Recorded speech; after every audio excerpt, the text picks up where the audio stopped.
Okay. Hi, this is Joe with another episode of the Level Up Your Gym podcast. And today I am joined by David. He is a relatively new associate.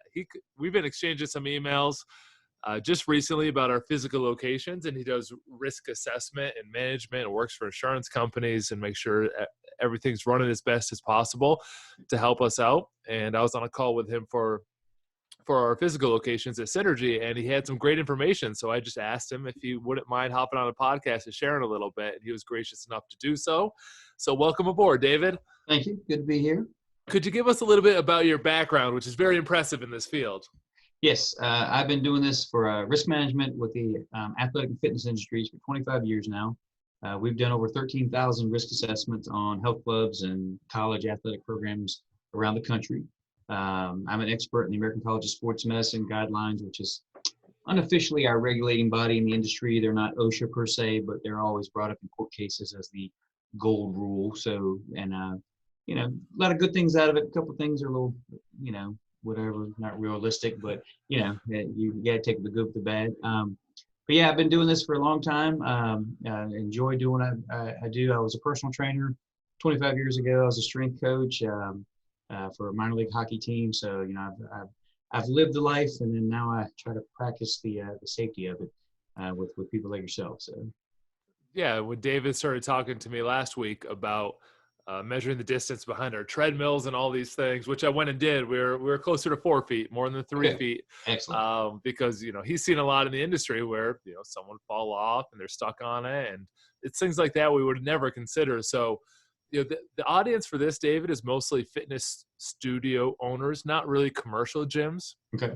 So these are like membership based, where they're doing a lot of the training or they're coaching. Right. Like your F45s, a few owners on the call are private fitness studios. What's one thing that they should be aware of that most aren't, that you see screwed up a lot? Well, the biggest thing is what I try to teach is being proactive versus reactive. And like you said, with measuring the treadmills, even though you're one-on-one or, small group of things, the biggest thing is, of course, with the contracts, make sure your waivers are good.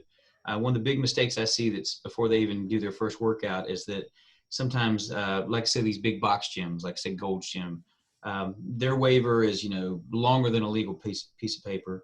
And 90% of it is, we're going to bank draft you, and we're going to bank draft your kids and everybody else. And then they go, and by the way, you can't sue us if something happens. Well, legally speaking, waivers should be on their own separate document. And that way there's what lawyers like to do is confuse things in the courts. I do expert witness work too, as I probably told you. You want a clear document that says you assume the risk, you've checked with your doctor, you're healthy to the point of coming in and working out safely in our facility. And that ideally should be on its own piece of paper. If it's not, I'm not going to tell people to go out and trash 1,000 copies of a waiver they have or a contract they have. Just point it out and even make them initial that. Just say, hey, I understand that there is a waiver within my financial document that says I assume the risk of exercising. The next big thing I see is just the emergency preparation. We don't know. People can say, I'm in perfect health, my doctor gave me the okay, but then they might have an underlying heart condition they either know about or don't know about. So God forbid something happens, you got to be prepared for that. And like one of the questions I ask you when I talk to you, and I do at every facility, and we've actually inspected multiple F45 locations over the years, is have your staff CPR certified. We always recommend at least 50% of the staff, but as long as someone's on the premises during your hours of operation who is certified, that's, you've met your requirement. If you're in a state that requires defibrillators, make sure you have a defibrillator. There's only about 12 that require that so far. They've come down in price now. They used to be $5,000 a unit. Now they're about the price of a computer. And you hate to pay $1,200 for something you'll never use, hopefully, but it's not a bad thing if you can invest in that. But just emergency preparation and have it in writing. We've got a website. I know we talked about it's clubsafety.com.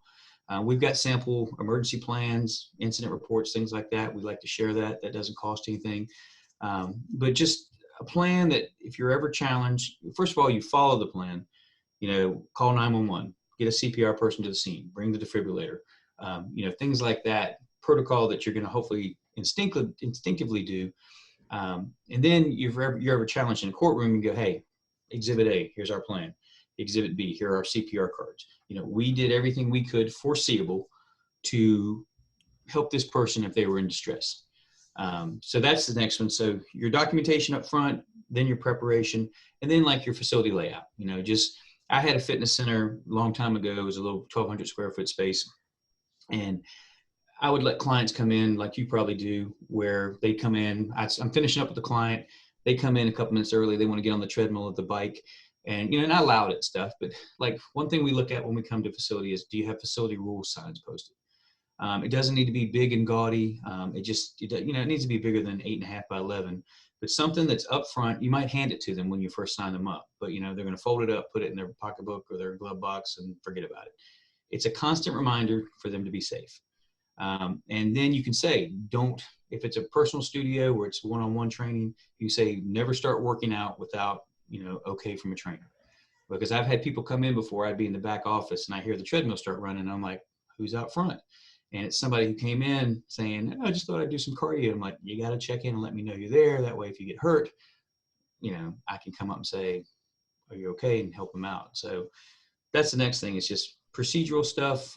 It's boring, but it's necessary. And if something ever happens, it covers your behind.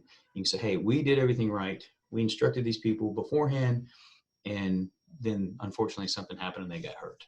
And, that's just the nature of the business. People pull muscles and faint and do don't eat breakfast and then run 10 miles an hour on the treadmill and pass out. So you can't control everything, but you can say everything that we can control has been controlled.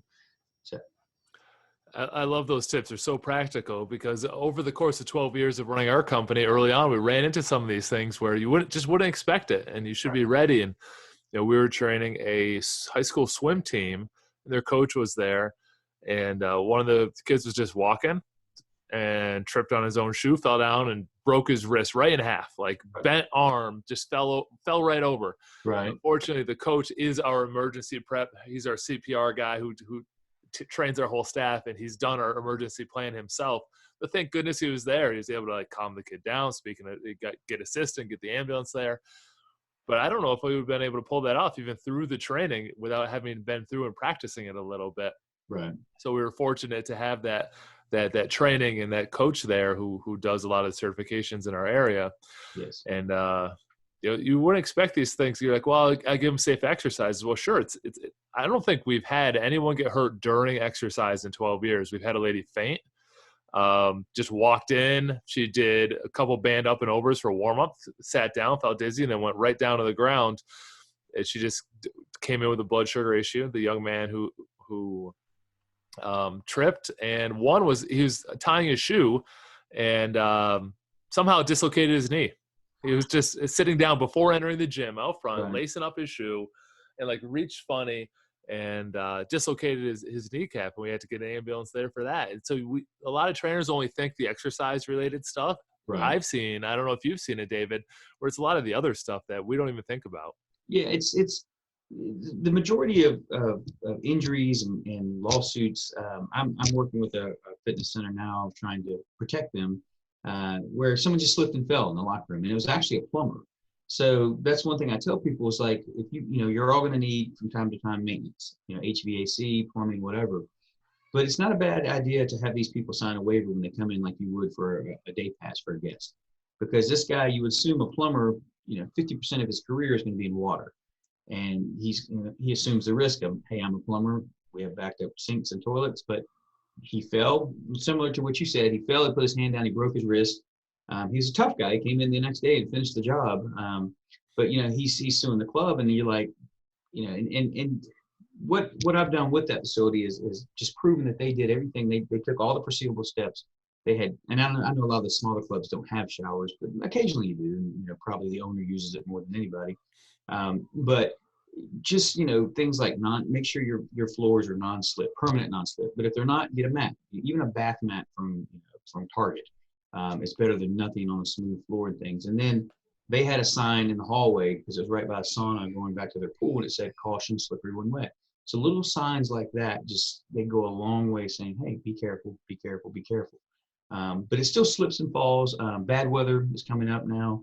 So, clubs that are in areas where there's snow and sleet and ice and things, you're going to have injuries of someone walking from the gym to the car. Make sure with your landlord that you know who is responsible for maintaining that parking. I've heard cases where the club owner has watched a client leave his club. He cleaned the side. This was up in Michigan. He said he cleaned the sidewalk, salted it. They had their part of the parking lot clean, scraped. They watched this woman walk past the clean area to the right into the snow area and fall, and then she sued him. And of course, they watched it and it was thrown out. It never made it anywhere. But people are going to do that sometimes. It's unfortunate, but people still go to grocery stores and throw grapes down and slip on it, accidentally. So little things like that. Like I said, the training itself, there's already the assumption of risk. If I'm doing squats, I could pull a muscle, I could pull my back. As long as you're not doing crazy. I've seen. I don't know if you saw the internet picture of the guy squatting on the Basu ball, from years ago, and you're like, that's why emergency rooms are here. Then you're in a whole new spectrum if the trainer's going, let's get creative, and he does silly stuff like that. But if you're staying within the realm of your training and, it's just normal, whatever the lift is, then, there's always that risk. But like I said, it's afterwards. A lot of heart attacks, a lot of older guys play racquetball, have a heart attack after they played racquetball, because then, the body's cooling down, and then, things happen and stuff. So that's when the strange situations happen. You're like, oh my gosh, what's going on and stuff. And then that's when you react with your emergency plan, your CPR training, stuff like that. So, yeah. Before we send them back to club safety, I want to press you for one gym story that you're like, well, I can't believe that happened. You've been at it for 25 years. What's one that even surprised you? Well, I a lot of times, it doesn't happen when I'm in there. I've heard stories. There's a couple of stories I probably shouldn't tell. It's just kind of scary things. But well, like one time we did a club down in Miami, beautiful club. I even said, do I have to be in shape to come into this club? Because it was just everybody there was beautiful. So we were talking about the treadmill spacing earlier. And 6 inches, they had 6 inches behind the treadmill. They were a second-story building right on the beach. 6 inches between the back of the treadmill deck and the wall. And there's actually a window. And I was like, you should move that, because, if they get thrown off, they're going through a plate glass window. And they were like, oh yeah, we never thought of that. And they were building a new facility. And I said, well, hey, get at least 3 feet to 6 feet in your new place while you have the option to do that. And they were like, that's a great idea. So we go in there when the club's finally opened about a year later, and 6 inches. So I do have a good story for you. I was at a club. It was a very powerlifting friendly bodybuilding gym in Midwest. And the club owner, nice guy, but I'm walking around. It's an older club. You can tell it had a lot of abuse from its big old boys in there. You can always tell a club when you look at the dumbbell rack. When you see 250-pound dumbbells, you're like, okay, I know what kind of clientele you got here. And they had at least that there. So this is a big old guy. He must have been 6'5". I mean, his blood pressure was about to explode because of the supplements he'd been taking and stuff. And he's walking around, and well, there's a lat pull down machine, and it's got, of course, it's got cable and everything. Because one thing we tell people with maintenance is, replace it with the manufacturer's recommended cables or pulleys or whatever. Well, the manager of this club would go to Home Depot and just buy cable. So I don't know how many strands of cable are in a lat pull-down cable, but half of them had umbrellaed out where they were broken. So I'm thinking, this big old boy goes and does the whole stack pull-downs, and it breaks his nose. I'm like, he's going to beat everybody to death in that place with that pull-down bar probably. So of course I say, hey, you should fix that. He goes, oh yeah, we know about it. We'll get to it. I'm like, okay, we told you. So yeah, but I have seen treadmills too when we walk through the club. And there's a water bottle, and there's a watch on it, and there's a treadmill, and it's running about 5 miles an hour, and there's nobody on it unless there's a ghost exercising. And so I've seen that, and that's where someone probably had to take a bathroom break. And and I reach over and I go, and I hit the stop button, and I'm sure when they came back, they were mad at me because they didn't want to stop their program. But you get some novice exerciser in there, and they think, oh, we got to get a running start on this thing, and they step on it and they face plant, and then I call it the human sander, because unless they've got the little emergency cord on, which nobody uses, it's not going to turn off until somebody hits that stop switch. So you could spend a whole afternoon on YouTube watching people fall off treadmills. Oh, yeah. Well, I've made with my e-learning stuff, I've taken videos off of YouTube. But I've taken videos off too. You see a guy doing heavy deadlifts, 400 or 500 pounds, form's great. He does good. He's like you said earlier with your client who'd been over and passed out. He drops that weight and all that blood rushed to his head, and he wasn't breathing, and he just goes and he falls off the pad and hits the wall. And I guess because he's semi-unconscious, he doesn't tighten up and hurt himself. But yeah, you see all that stuff all the time, and you just again, what did he eat for breakfast? I mean, he might have done perfect, and he just held his breath, and his blood rushed to his head, and it made him temporarily pass out and stuff. So you see a lot of what ifs and almosts and stuff, and most of the time nothing ever comes of it. But that one time it does, then and unfortunately in this litigious society we're in, well, when phone books were a thing, there was lawyers on the back of that, and now there's billboards, and you don't pay us unless you win, and I mean, what do they have to lose? So it's kind of scary how much how they're aggressively chasing the industry. And again, it's still predominantly slips and falls in the shower, slips and falls in the parking lot, but just the trainers, especially with specialty studios like you guys are, just stay within your boundaries. I mean, I know you always want to be cutting edge, so to speak, with technique and everything, but just good old fashioned exercise never. Specialty stuff usually doesn't work, or there's a certain group, maybe 18-year-olds who can do it, but 40-year-olds can't. So just as long as you don't step outside your parameters too much, you should be safe as far as the exercise part of it. But it's yeah, I've heard some stories though with some people dying on treadmills, and it's not pretty. It's not pretty. And yeah, and last question before we again send them over. What's the baseball bat for in the background? You in a bad neighborhood, David? Is that your security system? No, that actually, I used to, when I was in college, I worked for a minor league baseball team here in town. They're the Greensboro Grasshoppers. So this is an actual official New York Yankees bat there. So okay. I haven't bought one of those wall mounts yet I've had that thing for 25 years. So it's like, it always ends up in the corner. So yeah, I wasn't sure if you were saying, get video or a baseball bat, have That's cameras right. in your club or a wooden bat. Crazy times we're living in right now. I might need to put that in the car. So where can our listeners learn a little bit more about the safety tips, David? Clubsafety.com. And that again is a free website. It basically breaks down an entire facility, anywhere from specialized studios like you guys have to just full on clubs that have racquetball courts, basketball courts. It just talks about safety aspects of it. And then the most important thing we have on that site is under our samples. We've got sample emergency plans. We got sample spotter signs. We got sample, everything. And I tell people, use it as is. You can download those as PDF files. Sometimes people go, I love your sign, but number 4, number 7 don't apply to us. I'm like, well, now you've got a template. Just put it on your computer and erase those two. But they're welcome to use them, and they're print ready. So if you want to take them to FedEx office and print them as is, they're ready to go. So, and we want to help people. So that's our job. Yeah, take a walk around your clubs. Think about the stuff that David shared with us today. Take a look at the samples over at clubsafety.com. And thank you for listening to another episode of Level Up Your Gym.